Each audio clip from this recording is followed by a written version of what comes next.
केजरीवाल। बेटा नहीं, निखट्टू है दिल्ली का, ये निखट्टू है, निखट्टू। तो मालिक तो मैंने सुना आज तक कि एक तो कुत्ते का मालिक होता है और एक नौकर का मालिक होता है। अब मैं केजरीवाल के जो समर्थक हैं उनसे और केजरीवाल की पार्टी से और केजरीवाल से पूछना चाहूंगा कि आप दिल्ली के जो जनता है उसको कुत्ता समझते हो या दिल्ली की जनता को अपना नौकर समझते हो?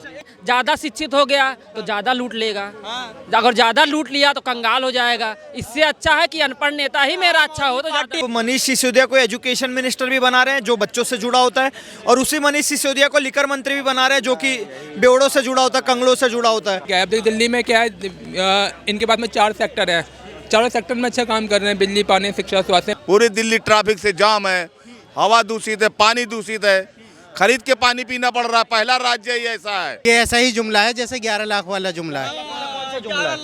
कौन सा 11 जो मोदी जी ने कहा था? जेल तो भेजा गया, गए कब? नमस्कार, आप देख रहे हैं जनता जंक्शन। मैं हूं आपके साथ पवन। दिल्ली विधानसभा चुनाव बेहद करीब है और लगातार केजरीवाल वादे कर रहे हैं। उन्होंने अपना जो वादा था वो उन्होंने कहा कि महिलाओं को हम इस बार 2100 रुपये देंगे। इन्होंने 2100 रुपये वादा करके इन्होंने दिल्ली में अलग पासा फेंक दिया है। जनता से बातचीत करेंगे क्या 2100 रुपये महिलाओं को जो दिया जाएगा इससे कुछ प्रभाव पड़ने वाला है? जो फ्री वीज, फ्री पानी, फ्री सुविधाएँ जो जनता को मिल रही है उससे क्या कुछ जनता खुश है या नाराज है? बातचीत करते हैं। आपका शुभ नाम क्या है? राजीव गुप्ता। राजीव गुप्ता।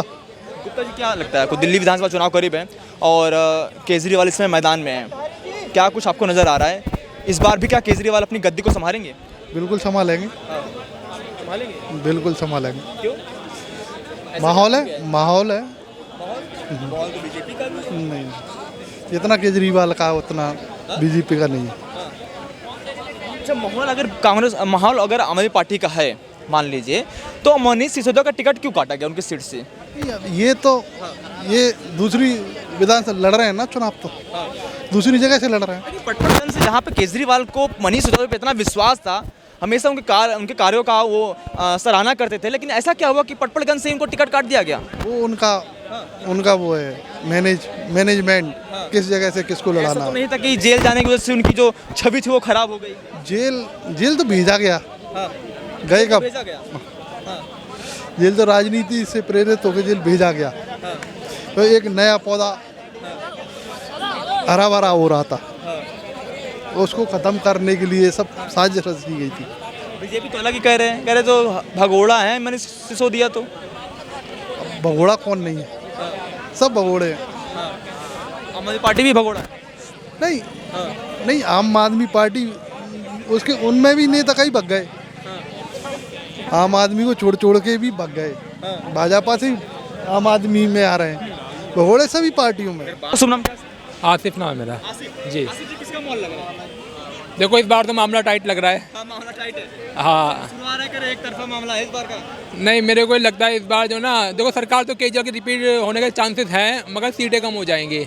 हाँ, और कांग्रेस की भी इस बार खाता खुलेगा। मेरे को ऐसा लगता है बीजेपी की भी सीटें बढ़ेंगी इस बार। आसिफ जी, ये बताइए सीटें कम होने की वजह क्या है? वजह सर ये है, एक तो केजरीवाल जी ना सिटिंग में जाके काफ़ी टिकट काटेंगे। कोई भी पार्टी किसी का टिकट काटती है, एक परंपरा होता है। कोई भी पार्टी है, बीजेपी है, कांग्रेस है, आम आदमी पार्टी है, जब वो दो तीन बार सत्ता में रहती है ना तो वो सिटिंग में जाके टिकट काटती है सर्वे करा के। अब मैं किराड़ी विधानसभा क्षेत्र में रहता हूँ, हमारे विधायक खुद टिकट काटा गया है।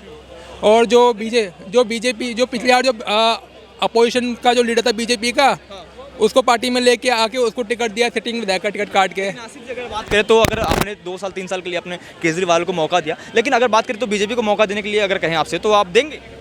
देखिए जहाँ पर भी डबल इंजन की सरकार है वहाँ पर हमने देखा है, वहाँ पर क्या है। अब दिल्ली में क्या है, इनके पास में 4 सेक्टर है, चारों सेक्टर में अच्छा काम कर रहे हैं, बिजली, पानी, शिक्षा, स्वास्थ्य। मैंने शिक्षा के क्षेत्र में कोई बात ही नहीं करता हमारे हिंदुस्तान में। किसी भी एजुकेशन मिनिस्टर का 1 घंटे का इंटरव्यू दिखा दो आप मेरे को, किसी पार्टी का। अच्छा, तो आप मुझे जब कांग्रेस की सरकार थी उस टाइम के किसी भी एजुकेशन मिनिस्टर का दिखा दो इंटरव्यू। किसका? कांग्रेस में जब सिटिंग एजुकेशन मिनिस्टर थे, किसी का 1 घंटे का इंटरव्यू मुझे बता दो। मैं तो सर कह ही रहा हूँ, मनीष सिसोदिया के अलावा मैंने आज तक किसी का एजुकेशन पे कोई इंटरव्यू देखा ही नहीं। मैं तो कह ही रहा हूँ किसी पार्टी का।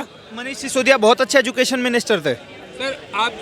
मैं जवाब दे रहा हूँ सर, मेरे हिसाब से बहुत अच्छे हैं। सही समझ लो, आप मनीष सिसोदिया को एजुकेशन मिनिस्टर भी बना रहे हैं जो बच्चों से जुड़ा होता है और उसी मनीष सिसोदिया को लिकर मंत्री भी बना रहे हैं जो कि बेवड़ों से जुड़ा होता है, कंगलों से जुड़ा होता है।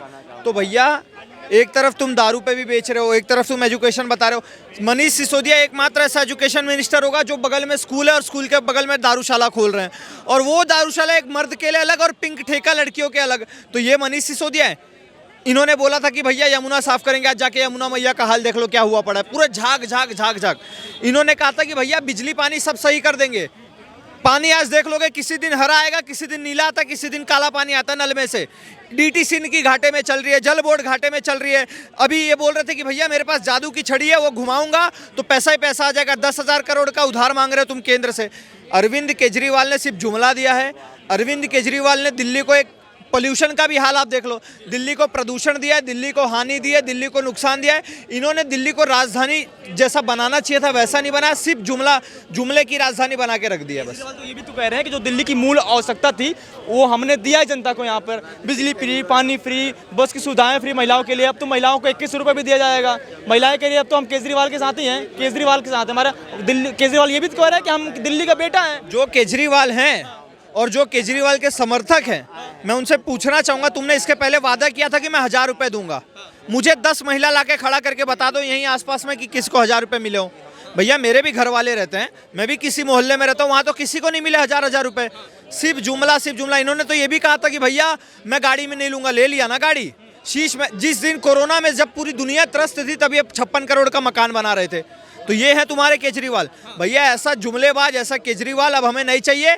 और ये तो जाने वाले हैं। इसका एक एग्जांपल हमने लोकसभा चुनाव में देख लिया, 7 के 7 सीट पे भाजपा जीत गई। वो तो कह रहा है दिल्ली का बेटा है हम, दिल्ली को दिल्ली से कौन भगाएगा मैं। भैया पता नहीं आपने कहाँ सुना दिल्ली का बेटा। मैंने सुना एक बार कि वो सभा में खड़े होकर बोल रहे थे कि भैया हम दिल्ली के मालिक हैं। कौन है हम दिल्ली के मालिक हैं? कौन है योगी, कौन है मोदी, कौन हमें बताएगा। तो मालिक तो मैंने सुना आज तक कि एक तो कुत्ते का मालिक होता है और एक नौकर का मालिक होता है। अब मैं केजरीवाल के जो समर्थक हैं उनसे और केजरीवाल की पार्टी से और केजरीवाल से पूछना चाहूंगा कि आप दिल्ली के जो जनता है उसको कुत्ता समझते हो या दिल्ली की जनता को अपना नौकर समझते हो? एक बार पूछ लेते हैं आसिफ जी, जिस प्रकार से केजरीवाल कह रहे हैं कि हम दिल्ली का बेटा हैं और ये कह रहे हैं कि दिल्ली के बेटों को इस बार हम यहाँ दिल्ली से भगा देंगे। देखिए सर, बेटा बेटा कुछ नहीं होता, सब राजनीति वाले होते हैं, चाहे कोई भी हो, चाहे मोदी हो, राहुल केजरीवाल हो। सीधी सी बात ये है, ये तो पॉलिटिकल स्टेटमेंट होता है, हर बंदा अपना भला चाहता है, सीधी सी बात ये है। लेकिन आसिफ जी एक बात उन्होंने कही कि 1000 का वादा उन्होंने कहा था कि महिलाओं को हम देंगे इससे पहले, अब उन्होंने कहा कि हम 2100 रुपये देंगे। आपके भी घर में घर में आपकी माँ होंगी, क्या आपकी माँ को क्या 1000 रुपये आपको मिला था? नहीं देखिए सर, हम जो एक क्राइटेरिया का जो उन्होंने केजरीवाल ने वादा किया था कि आपकी माँ को मिला था, जो ये वाला क्राइटेरिया है वो हमारे पे आता ही नहीं है। भाई वो किसी पे नहीं आता, हमारे भी नहीं मिला है, पता नहीं किसको मिला है। देख लिया आपने, ये है जुमला। 1000 रुपये वो जुमला था। 1000 रुपये किसको मिला होगा पता है? उनकी बीवी को 1000 रुपये मिला होगा, अतिशी मारलेना को 1000 रुपये मिला होगा, और ये जितनी भी आम आदमी पार्टी में महिलाएं हैं उन्हीं को 1000 रुपये मिला होगा, बाकी हमें नहीं मिला। क्या कह रहे हैं? ये ऐसा ही जुमला है जैसे 11 लाख वाला जुमला है। 11 लाख वाला जुमला कौन सा 11? जो मोदी जी ने कहा था। मोदी जी ने 11 लाख कब कहा था? मुझे बता दे, मुझे बता दे। अभी पूछ रहे हैं देश का युवा। करके देख लो एक बार जो है वो, ये खटाखट है। एक बार देख लो सर्च करके जैसे ये वही जुमला है जो 11 लाख वाला है। अभी तो पूछ रहे हैं आपसे क्या 8000 रुपये वाला कहाँ गया वादा, जो खटाखट खटाखट खटाखट सबके खटाखट। खटाखट वाला जो पहले जुमला न रहा ये भी जुमला बन गया, जो पहला वादा नहीं रहा तो ये भी जुमला बन गया। केजरीवाल ने दिल्ली में कुछ काम नहीं किए, इसका मतलब बहुत कुछ किया है काम, बताओ क्या बढ़ाया है? रोहिंग्याओं को बढ़ाया है, यही काम किया है। आजा भाई, ऐसे लोगों को बढ़ाया है। अरे आरोप तो लग रहा है बीजेपी के ऊपर कि रोहिंग्या को तो बसाया मोदी जी ने, रोहिंग्या को बसाया अमित शाह ने। तभी एलजी साहब अब लात मार के सारे रोहिंग्याओं को भगा रहे हैं। और दर्द किसको हो रहा है? अरविंद केजरीवाल को हो रहा है। गाना कौन गा रहा है कि भैया मेरा वोट कट रहा है, मेरे वोटरों को भगाया जा रहा है, मेरे वोटरों को काटा जा रहा है। इससे साफ पता चलता है सर कि कौन भारत के समर्थन में खड़ा है, कौन भारत के लोगों के बारे में सोच रहा है, और कौन है जो भैया बांग्लादेशी घुसपैठियों से इतना प्यार लगा के बैठा है। तो भैया जो बांग्लादेशी घुसपैठियों से इतना प्रेम कर रहे हैं वो सारे बांग्लादेश चले जाएं आज। लेकिन एक बार आप बसाएंगे उसके बाद फिर उनको मार के भगाएंगे, ये कहाँ का न्याय है? किसने बसाया सर, आप बताओ ना। हिंदी चीनी भाई भाई भी किसने नारा लगाया था? नॉर्थ ईस्ट में इतना प्यार किसको उमड़ा था? कौन बोलता है? उमर अब्दुल्ला का भी 4 दिन पहले का बयान सुन लो, वो बोलता है कि भैया हम बांग्लादेशी रोहिंग्याओं को भूखा नहीं मरने देंगे। किसको इतना प्रेम है रोहिंग्या से? ये सब किसकी पार्टियां हैं, किसके साथ जुड़ी हुई है? इंडिया अलायंस से जुड़ी हुई है ना। इससे साफ पता चलता है भैया कौन भारत के पक्ष में है, कौन भारत के विपक्ष में। जॉर्ज सोरस के मुद्दे तुम चला रहे हो, खालिस्तान के गुरुपतवंत सिंह पन्नू तुम्हारा समर्थन कर रहे हैं कि भैया हमने फंडिंग दी है, फंडिंग खालिस्तानियों से फंडिंग लेके तुम पंजाब में चुनाव जीत रहे हो, साफ पता चलता है कौन खड़ा है। आप युवा हैं, आप बताइए एक शिक्षित पार्टी को आप चुनेंगे या किसी एक अनपढ़ पार्टी को चुनेंगे? केजरीवाल कह रहे हैं कि देखिए शिक्षित पार्टी सुनिए आप देखिए हमारे पूरे पार्टी में देखिए सब शिक्षा से भरा पड़ा है। देखिए अवध ओझा जी भी सर आ गए हैं, अब तो यूपीएससी को जो पढ़ाते थे टीचर, अब वो भी बीजेपी ज्वाइन कर चुके हैं, आम आदमी पार्टी ज्वाइन कर चुके हैं। अवध ओझा का 6-7 दिन पहले का इंटरव्यू आप सुनना, नरेंद्र मोदी के कसीदे पढ़ रहे थे, बीजेपी के कसीदे पढ़ रहे थे, योगी आदित्यनाथ के कसीदे पढ़ रहे थे। अब अचानक से अवध ओझा बन गए तो उसमें हमारी गलती है क्या?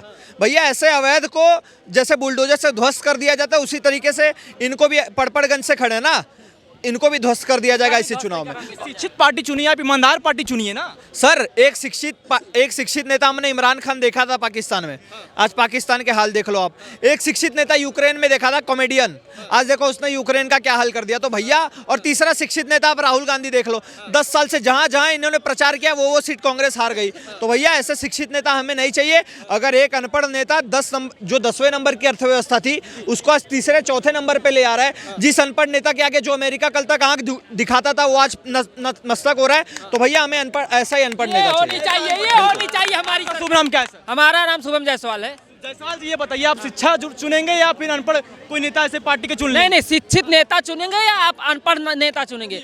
सर ये बताइए, ज्यादा शिक्षित हो गया तो ज्यादा लूट लेगा, अगर ज्यादा लूट लिया तो कंगाल हो जाएगा। इससे अच्छा है कि अनपढ़ नेता ही मेरा अच्छा हो। तो पार्टी है, आम लोगों की पार्टी है, आपकी पार्टी है। आम लोगों को तो आम लोगों को ही तकलीफ हो रही है, सारे चारों तरफ आम लोगों को तकलीफ हो रही है। आम ही लोग तो हैं हम सब।